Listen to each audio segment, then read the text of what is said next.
Hey Pumpkin, so you feel behind in life, you raised yourself, you are trying to heal, but you just don't know how.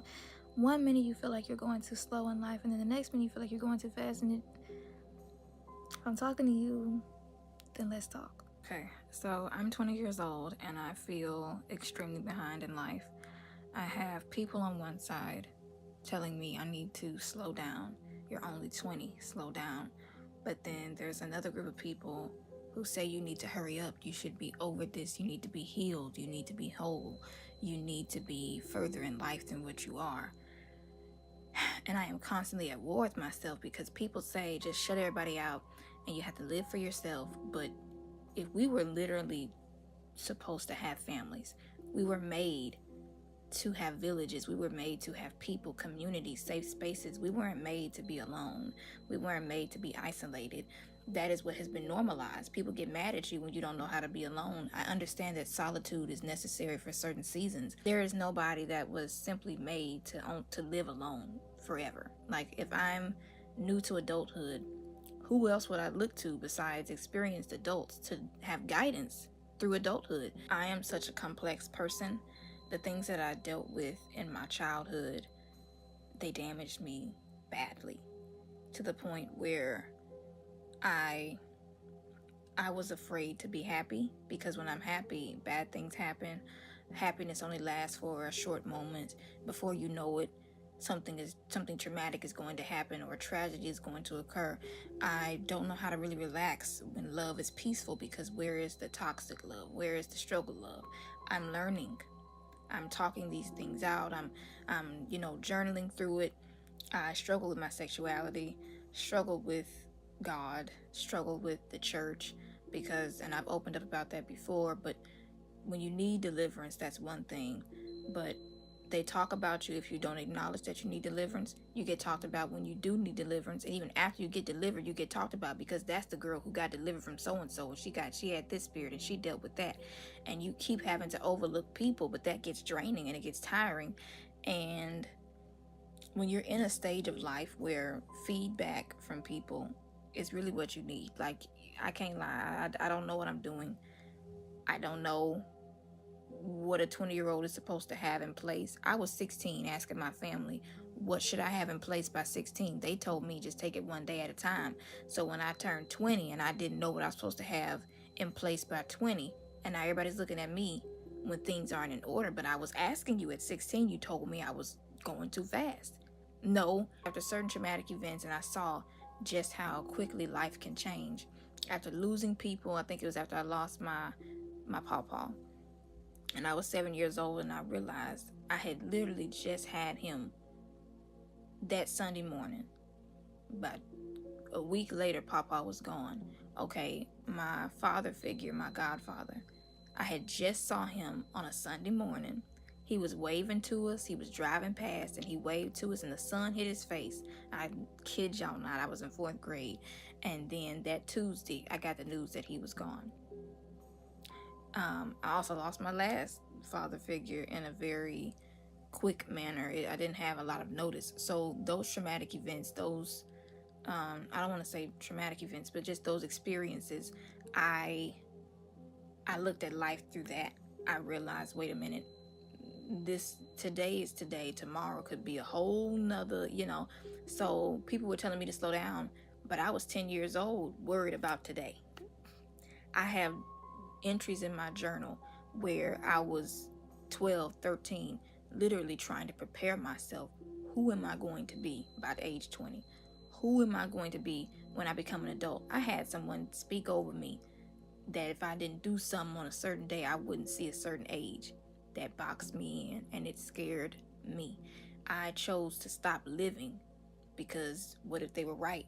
What if I don't make it past that day? Not having the mindset of what that means, I need to show up, even if it's not true. But I should have looked at it like, even if what they said was true, and again, it is not, I need to take every day that I have and live. But so many people, as a young girl, would speak destruction over my life. They would speak negativity over my life, telling me that I would mount to nothing, basically. And the things that I struggle with, I'm so complex. The people that chose me, I was adopted, they didn't even have the capacity to love me. So you feel unlovable.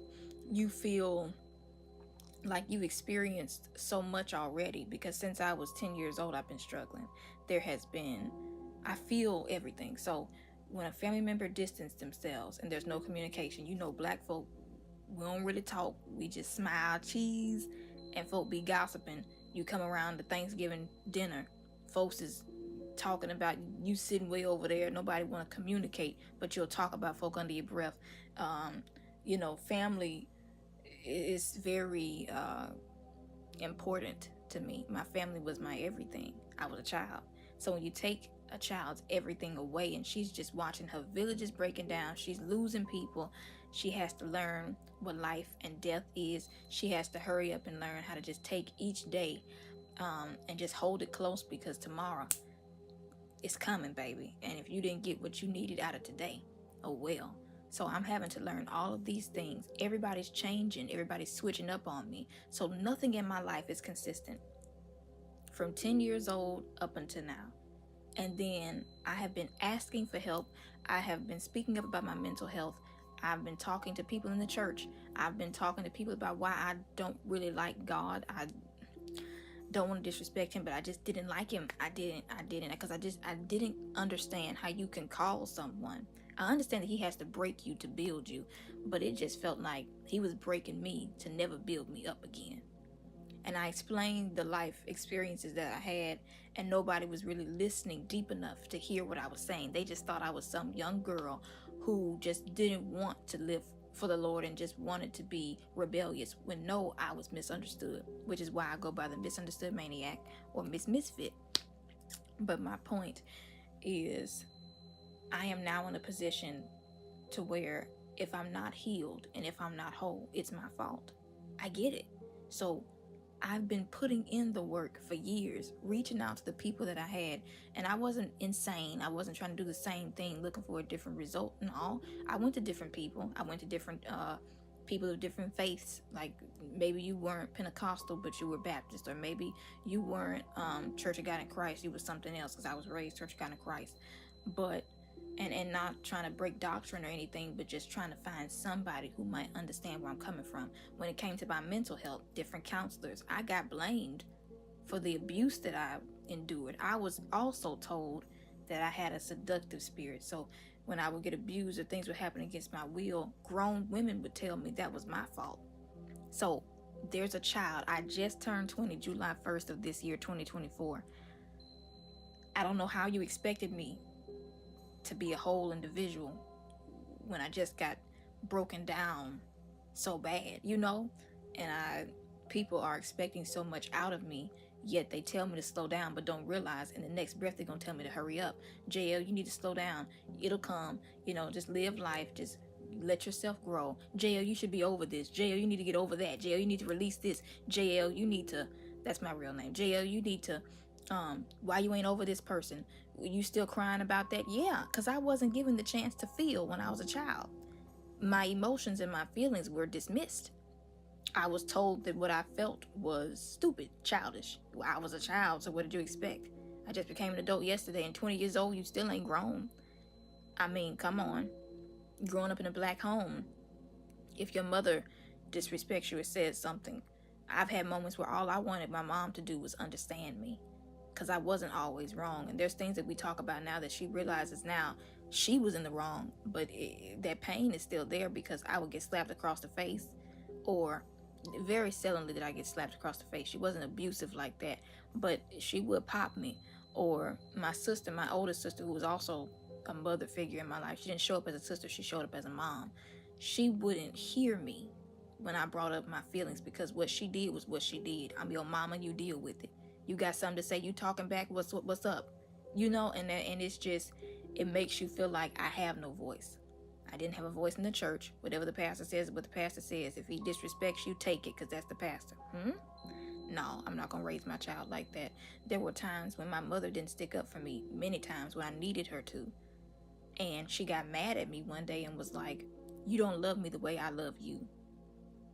And I just froze. I'm just like, Mom, you're kind of the mother. I'm the daughter. I don't think a daughter could ever love her mother the way that a mother loves her daughter. So for a mother to say that, it just kind of broke me, because I was like, how how am I supposed to do that?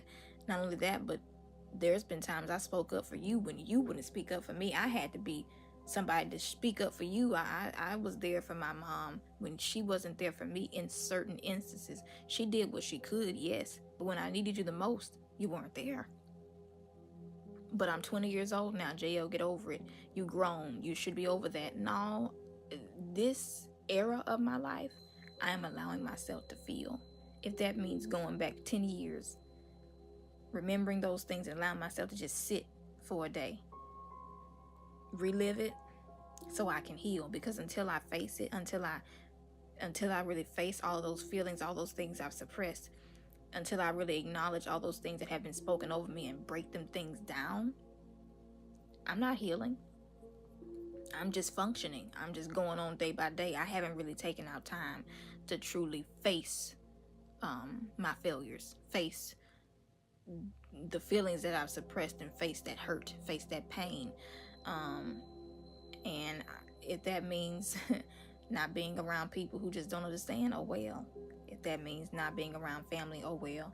If that means being isolated a little bit longer, oh well.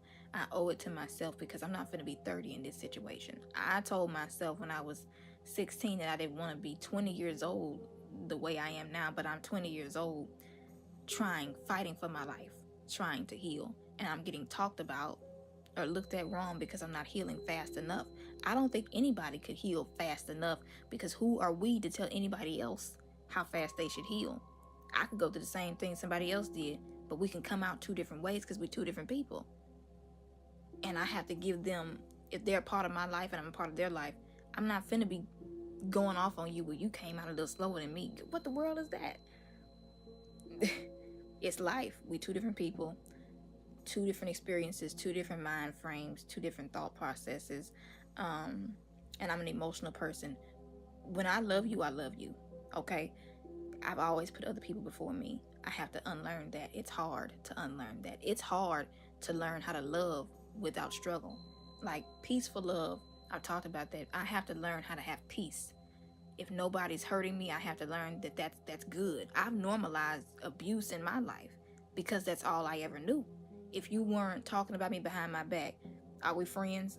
That sounds stupid, but that's all I was used to, was friends who would talk about me behind my back. So when I got friends, and they are now no longer part of my life, but friends who were actually there for me, it was just like, what? So all those things I'm having to unlearn, and I am proud of myself for taking this step towards my healing. Even if that means I'm being misunderstood by everybody else around me, fine. But at least I understand, and I am studying things so that I can understand different people with different mindsets, because I want to help people. I want to speak and will speak for the misunderstood, because I have been misunderstood my entire life and mislabeled as well. I am not too much to handle. I am not too hard to love, because I know this. I know some people will say that and then tell you stuff and they'll be like, yeah, baby, yes, you are. No, I work with people. If you work with me, I'm working with you. I will tell you all of my boundaries. I respect all of your boundaries. There's been times when I haven't done that, when I was stupid and immature and just mean. I was bleeding on people who didn't cut me. But when I got to the place that I'm in now, and I made up my mind to receive love and give love, baby, I fought.